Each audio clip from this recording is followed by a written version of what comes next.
Hello, welcome to another video from Random Shashi. In this video I am going to show you a simple method to activate dark theme for YouTube and Android.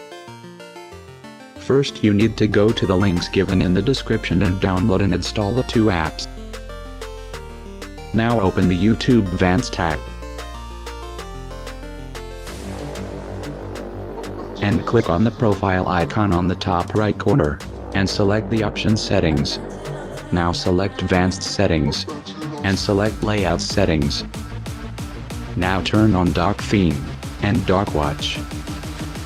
As you can see here, the dark theme has been enabled.